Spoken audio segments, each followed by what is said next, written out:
back again. Good to be with you. Namo Om Vishnupadaya Krishna Pashtaya Bhutale Srimati Bhaktivedanta Swami Niti Namane Namaste Saraswati Deve Gauravani Pacharine Nivishesha Shunyavadi Paschacha Deshatarane. All glories to Srila Prabhupada. So, today we'll continue discussing the glories of Krishna in Vrindavan.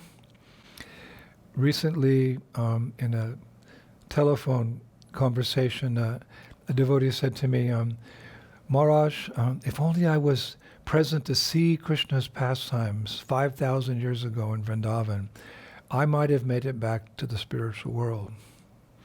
He said, but now it's Kali Yuga, and I think it's too late. So I said, not necessarily so. I said, that's not our philosophy. Technically, we're Gaura Bhaktas, because Lord Chaitanya is the Yuga avatar. And we've heard many times how he's more merciful than Krishna. I said, but I'd like to share with you a verse that I read the other day in Srimad Bhagavatam that I think will give you hope. And I said, this verse, it's in the first chapter of the 11th canto, actually 2 verses combined, verses 6 and 7. And then I recited it to him. Quote, when Lord Krishna was on the earth, his words attracted the minds of all who remembered them. Krishna considered that simply by hearing and chanting those glories, conditioned souls born in the future, would cross beyond the darkness of ignorance. Being satisfied with this arrangement, he left for his desired destination. So the boy said, yeah, that helps. I think I can make it. I said, yeah, just spend a lot of time hearing and chanting. So the other day we wandered through the forests of Kotaravan and Kadravan. And today we'll wander a little further to begin with to it's described a very densely forested area called Bulan Vana. Bulan Vana. I'd never heard of that place before, that forest before. Some say it got its name because many have lost their way there over the years. And others say it was so named because of the following pastime. So one time the cowherd boys were blissfully playing various games in that forest. But even though the boys were, it's described, mad with happiness, the acharyas say Krishna himself was very sad. And as the boys ran here and there, Krishna just sat despondent beneath a kadamba tree, lost in unhappiness. And the reason was because, the acharyas say, because Radharani was so far away. And also because there was no prospect for meeting her that day. There was no plan for him actually to meet Radharani that day. So he was just lamenting under this kadamba tree. And noticing that Krishna was absent from their games, Shubal Shaka, one of his dearest friends, Shubal Shaka, he went searching for Krishna. And he found him alone under that tree.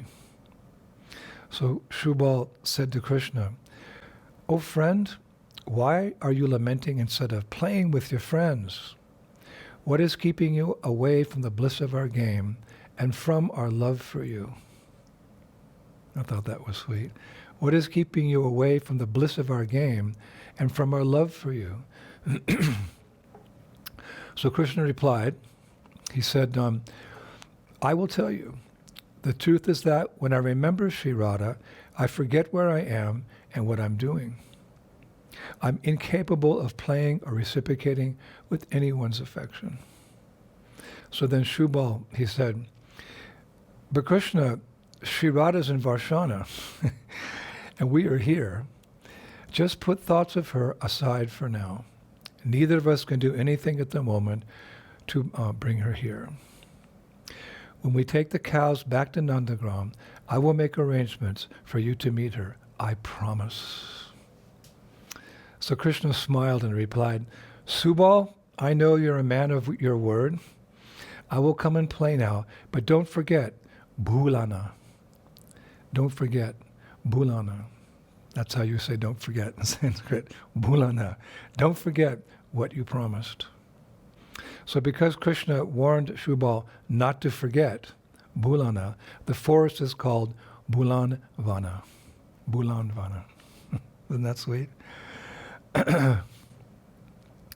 So now there's another significant pastime place in Bulan Vana.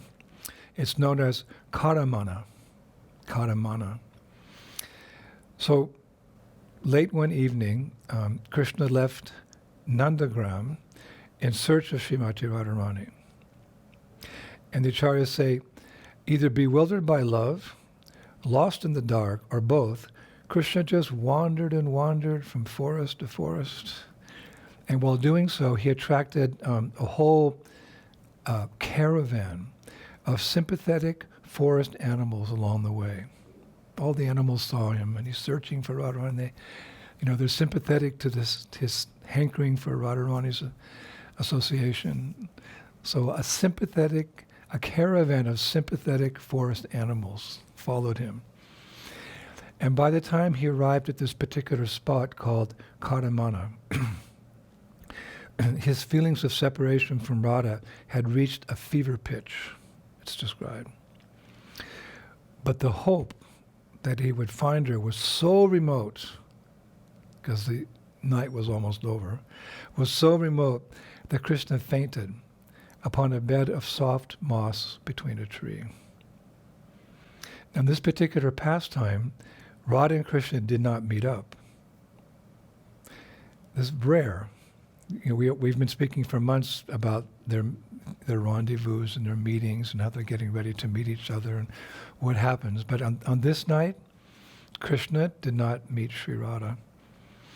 And the acharyas say, such are the arrangements of Yogamaya to increase their feelings for each other. But there's a note. The acharyas give a side note. However, Krishna did relish the loving concern of all the forest animals, and they themselves were awarded the special privilege to witness Krishna's love and separation from Sri Radha. Wow. Shri Brajabhumi Shri Vrindavan Dham Ki. Now, the Shastras say that at the very southern edge of Bulan Vana is a place called Hodol. Now, Hodol, the description of Hodol is that it's an ancient dwelling place. And it's said that the Pandavas lived there incognito during their last year of exile. And nearby there's a lake I read is called Pandavakund, naturally. And we mentioned several months ago that the Pandavas, when they were younger, they would often visit Vrindavan while living in Hastinapur, and they later stayed there when they were exiled from Indraprastha. And it's mentioned that when they were in exile, they lived at Hodol in a place called Caramana, where they would, go out and travel through the various forests of Vrindavan, as we described in another lecture. But it's very interesting. I read that, but knowing that Duryodhana would try to expose them or find them in their final year of exile, they left Vrindavan, quote, to avoid risking a conflict in Krishna's land. Can you imagine if Duryodhana found them there and to be this big thing and they'd have to go into exile again? So in case that would happen, they didn't want it to happen in Vrindavan. They left Vrindavan to avoid risking a conflict in Krishna's land. So not far from Hodol is the forest of Sheisha Shayan Vana. Sheisha Shayan Vana, that's how it's pronounced, where Krishna one time assumed the form of Kshirodaksha Vishnu. Yeah. He just took on the form of Kshirodaksha Vishnu in Braj. And Sri Radha, it's all in fun, of course, Sri Radha assumed the form of Lakshmi. Now, how that happened, well, it happened one time when Krishna and his friends were grazing their cows some other place, some distant place away. And at one point, Krishna snuck away from the cows and the boys to meet Sri Radha and the gopis in this very, very secluded forest of Sheisha Shayan Vana. He just came there. And somehow, in the midst of their pastimes in this special forest, the acharyas say, quote, an image of Krishna lying on a serpent in an ocean of milk came into Radharani's mind. They're sitting in that forest, and this image of Krishna lying on a serpent in an ocean of milk, it came into Radharani's mind. So that got her curious. And she turned to Krishna and she said, dearest Krishna, I've heard that you are also Lord Ramachandra. And others are saying, rumors are that you're Vishnu and other incarnations. If you think me worthy, please show me the form you assume as you rest on Sheshanaga in the ocean of milk.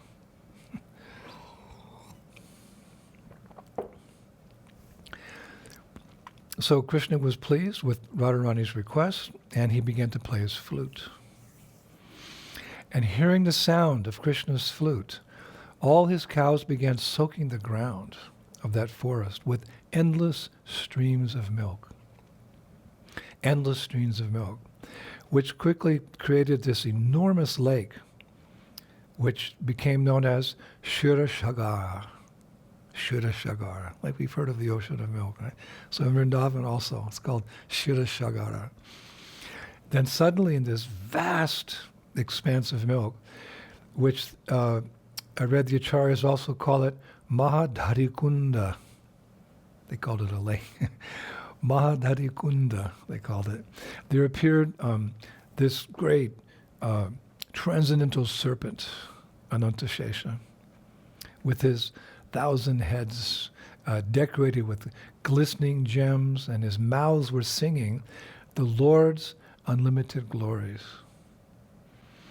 Now I remember, when I first read Krishna book, there's that description in Krishna book about Ananta-sesa, how he's been singing a different name of Krishna every moment since time immemorial, and he never sings the same name twice. Krishna's unlimited. Krishna's glories and Krishna's pastimes are unlimited. And each of those glories, each of those pastimes has a corresponding name for Krishna. So Ananta-sesa, one of his pastimes, is every moment he's singing a new name of Krishna, which he's never sung before, and he never repeats again. Wow. It gives us a bit of an idea of how amazing Krishna is. So then he was there, Ananta-sesa was, in his thousands of mouths, he's singing Krishna's glories. So then Krishna took Radharani by the hand and walked alongside the body of this described celestial serpent. And as he did so, he assumed the four-armed form of Vishnu, replete with a conch and a club and a disc and a lotus. Krishna. And then Sri Radha, she took on a four-armed form of Lakshmi. Then Krishna laid down, and he laid his back against the hoods of Ananta-sesa, and he placed his feet on Radharani's lap, and Radharani began to massage those feet, those lotus feet, just as Lakshmi does to Lord Narayan, like that. So that's the pastime in that forest, special place.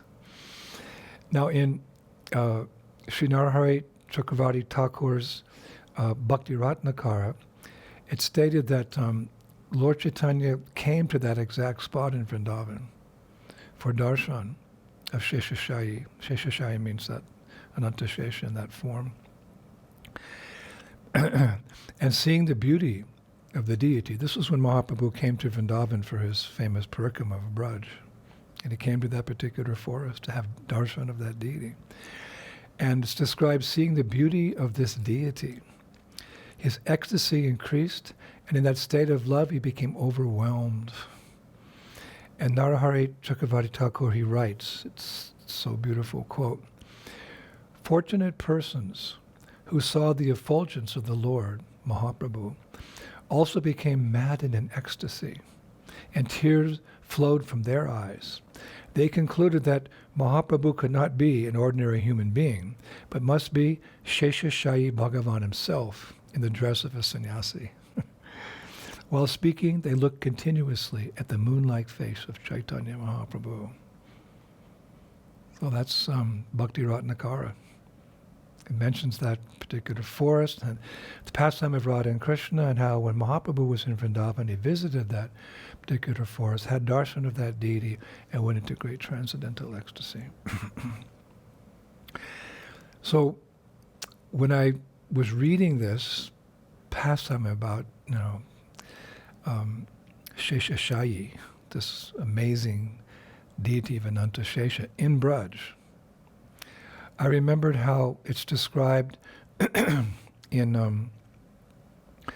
our Prabhupada Lilamrita, that in 1932, our Srila Prabhupada participated in a Vrindavan Parikrama party led by his Guru Maharaj, Srila Bhakti Siddhanta Saraswati Thakur.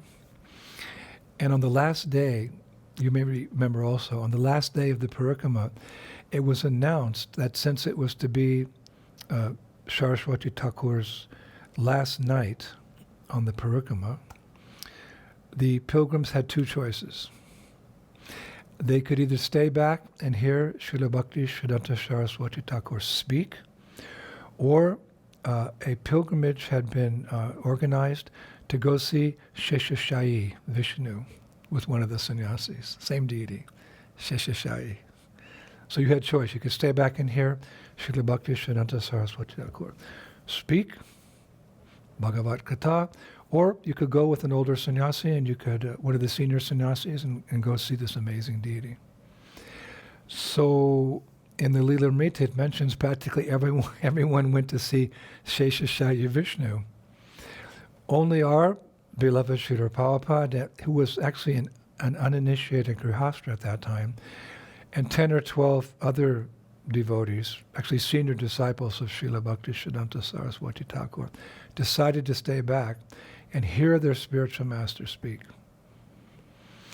And later on, some years later, Prabhupada said, he thought, quote, reminiscing about that time, he thought, what can I see at this Sheisha Shayi? Let me hear what Srila Bhakti Siddhanta Saraswati Thakur will speak. Let me hear. And some years later in Allahabad, when Srila Prabhupada was introduced to Srila Bhakti Siddhanta Saraswati Thakur, Srila Bhakti Siddhanta Saraswati Thakur said about our Prabhupada, yes, he likes to hear. He does not go away. I have marked him. I'll accept him as my disciple.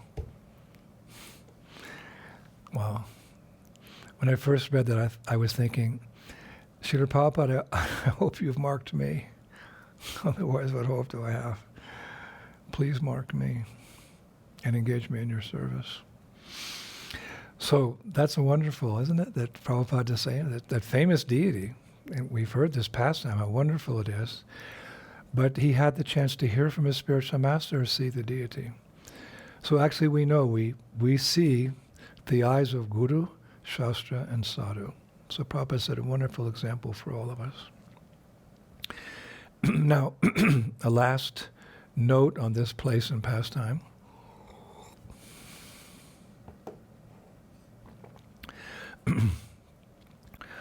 I read that Srila Rupa Goswami says that, quote, the Sheisha Shayi Vishnu manifested by Krishna in Braja is greater than the original Sheisha Shayi Vishnu expanded from Lord Narayan. Just see the potency of Sri Vrindavan Dham. The Sheisha Shayan Vishnu manifested by Krishna in Braj is greater than the original Sheisha Shayan Vishnu expanded from Lord Narayan. Wow. Shri Brajabhumi Shri Vrindavan Dham Ki.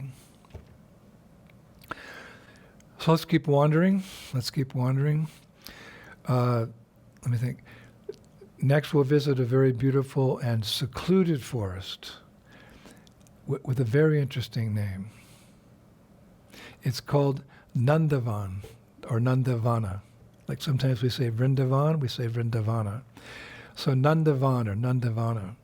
So Nandavan, of course, means it's not difficult to understand, the forest of Nanda Maharaj, Nandavan. And how so? Well, it's said that Nandavan is where Nanda Maharaj would often go to absorb himself in bhajan. I thought, wow, Nanda Maharaj goes somewhere to absorb himself in bhajan? And it said yes, because with so many subjects or personalities to care for, people to care for, and so many cows to protect, Nanda Maharaj has little time for bhajan. So let us remember now that the Brajabasis, they follow the norms of Vedic culture. Even worshipping Lord Narayana as supreme.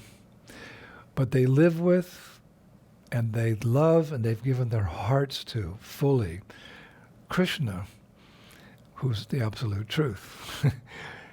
They've given their hearts more than anything else to Krishna. It's just the Yogamaya, in order to make the relationship very sweet, very intimate and sweet, they forget that Krishna is God. But they have this, living in this, in Vedic culture. So this is, that in the midst of that culture, which they follow, the rules and the rituals and so forth, and going to the temple and worshiping Narayan and Shiva, but just fully in love with Krishna at every moment.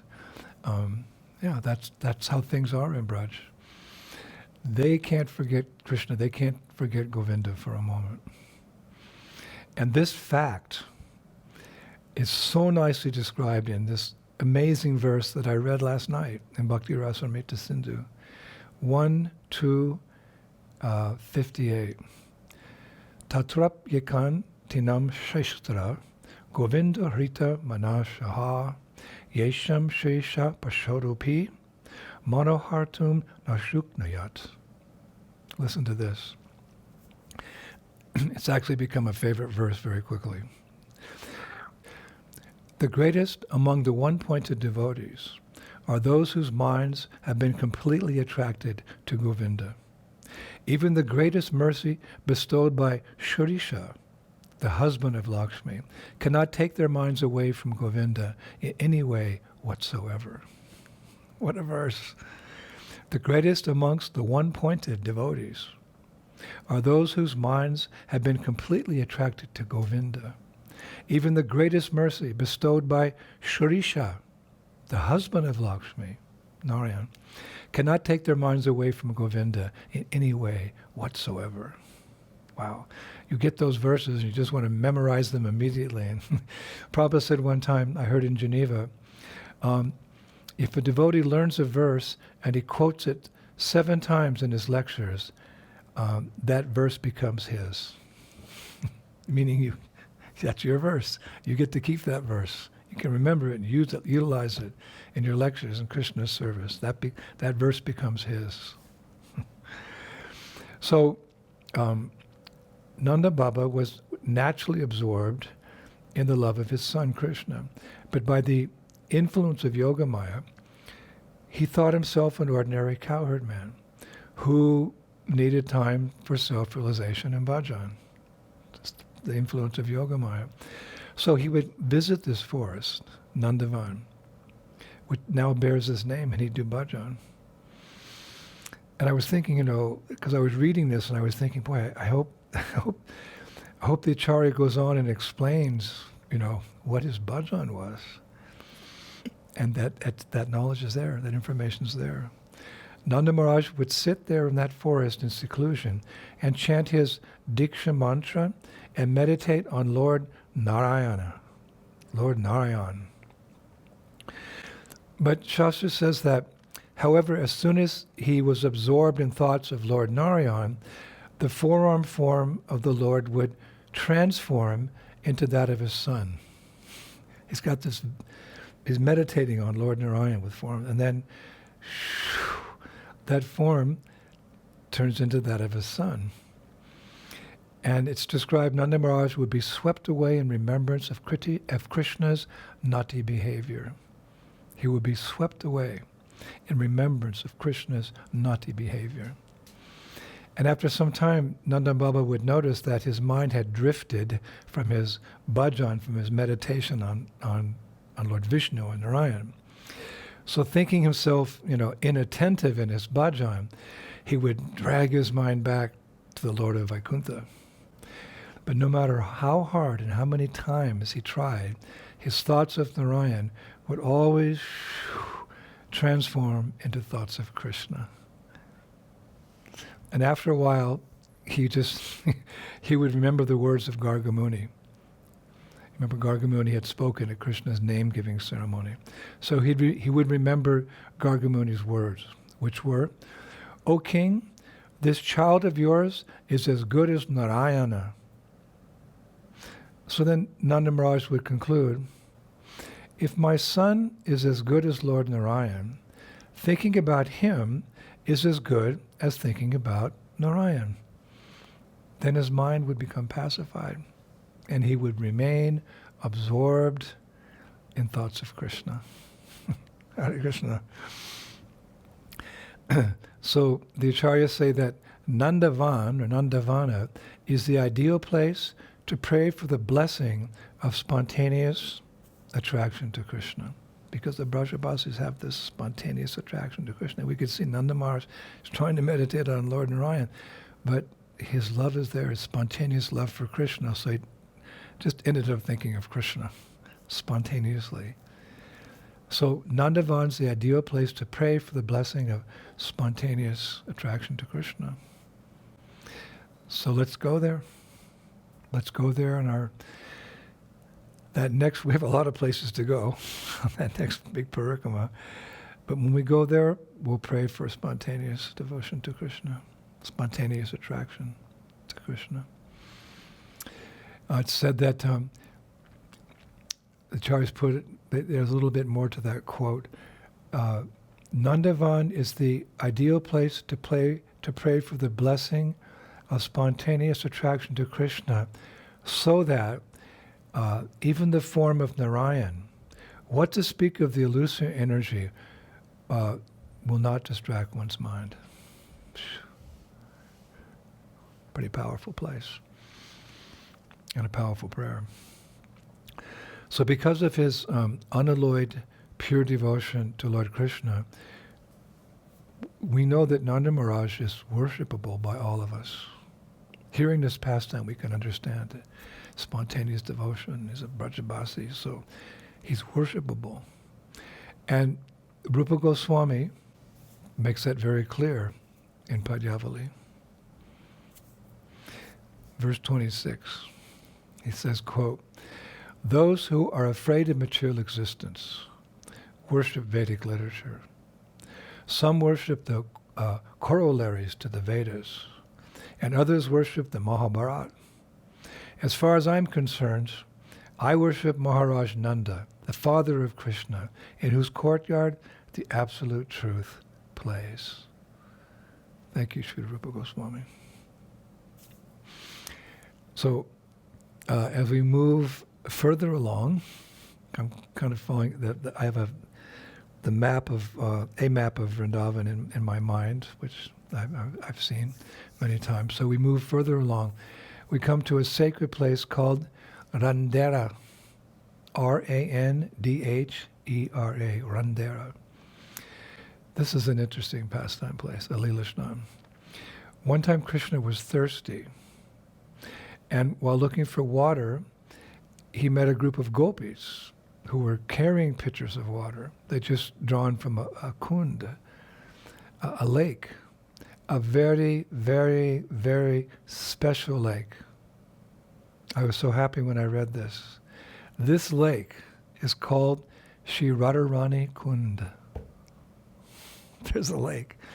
Shri Radharani Kund.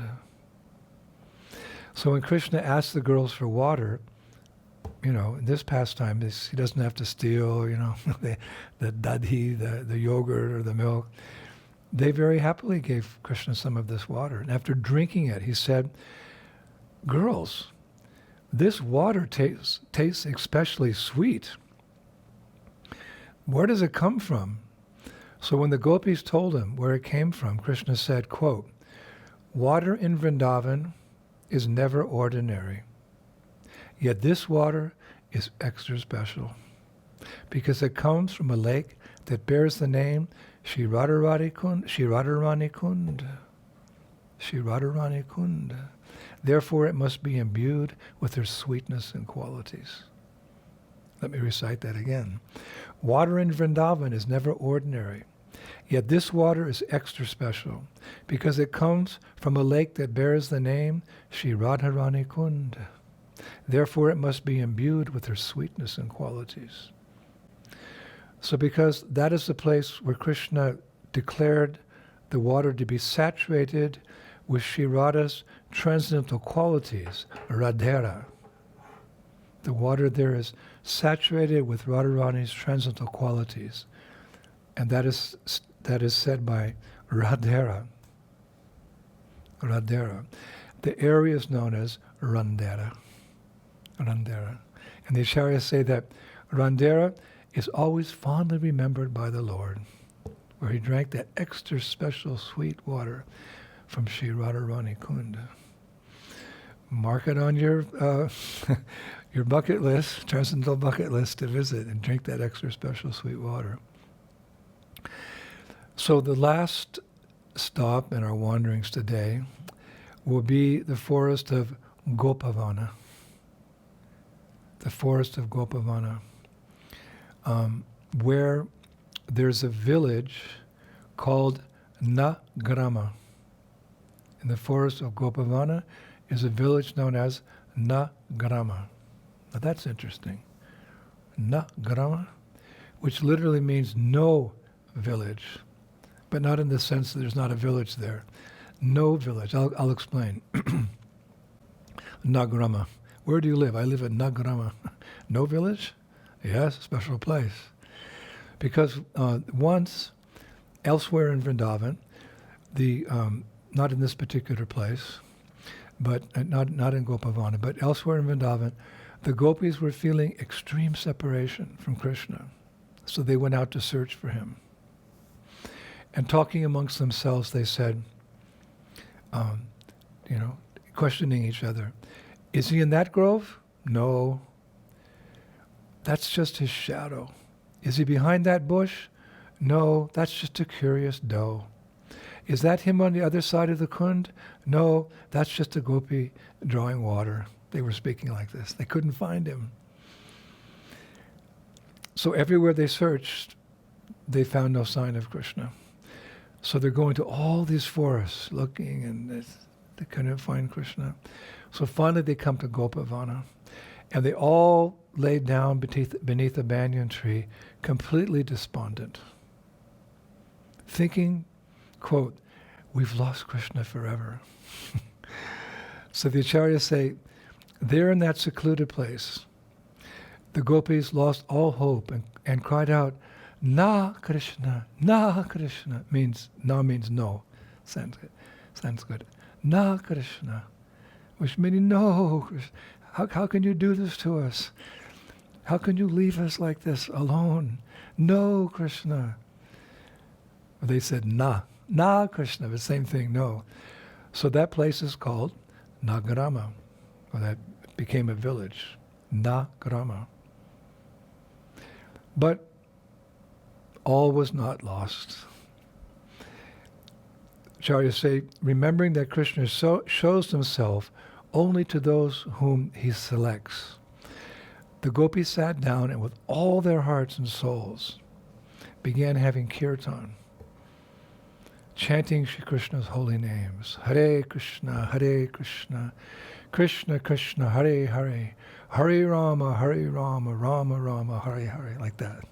They're all chanting. A big kirtan, pure kirtan from the heart. So then out of his causeless mercy, Krishna suddenly appeared in their midst. But here's the twist, the transcendental twist. The plot thickens. By that time, the gopis felt that they had been neglected for too long. And in response to Krishna's offers to appease them, his sweet words, they continued to cry out, "Na Krishna, Na Krishna, no Krishna, you abandoned us once too many times. Na Krishna." So, Nagarama, the village of Nagarama, the village where the gopis said, "No Krishna." Hare Krishna. So that was a noteworthy stroll through Sri Vrindavan Dham today. And as we heard the verse in the beginning of the class, how as he was departing this world, Krishna felt that simply by hearing and chanting his glories, conditioned souls born in the future would cross beyond the darkness of ignorance. So like this, if we regularly hear and chant Krishna's glories as we find them in Grantaraj Srimad Bhagavatam, there's hope that we can cross beyond this darkness of ignorance. And who wouldn't want to? Having seen the or heard of the beautiful pastimes of the 12 forests of Vrindavan. So that means you and me, conditioned souls born into the future. And so even though we're just beginners again, we can also achieve that supreme destination. The other lecture we said, don't give up hope. We should feel that we can achieve that supreme destiny. As I told that boy, especially in the age of Kali, because Chaitanya Mahaprabhu is even more merciful than Krishna. But we should know that the Lord is always with us to lend his helping hand. Krishna is with us. Chaitanya Mahaprabhu is with us. The Lord is always with us. And this is confirmed in another most beautiful, inspiring verse I came across yesterday. This verse is written by Baladev Vidyabhushana in his Govinda Bhasya, chapter 4, pada 3, invocation. And we'll end with this verse today, where we can see that Krishna is always there to assist us. He's always by our side. Here's the Sanskrit. Yashva prapti patam deva sevalabha shatodishat prapyam chasva padam preyan mamasho shamashun dara. It's short, pregnant with knowledge. Eloquence is truth spoken concisely, beautiful verse. Baladev Vidyabhushana says, I love handsome and dark Sri Krishna, who shows, even to those who possess only a dim reflection of devotional service, the path that leads back home to him. Wow. I love handsome and dark Sri Krishna, who shows, even to those who possess only a dim reflection of devotional service, the path that leads back home to him. I know for myself that's going to be a verse I carry forevermore within my heart. Thank you, Prabhus. Another wonderful session of wandering through Vrindavan. We're one step closer to the goal. I thank you, and I'll look forward to being with you in a couple of days. Yeah, I love these sessions. It's my favorite part of the day, the week, the month, the year. Thank you.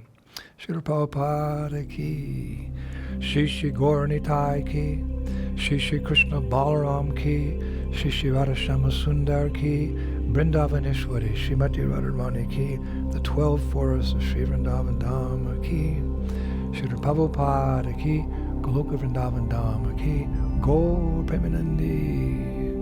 Jai Jai Sisi Radhe Shyam. See you soon. Hare Krishna.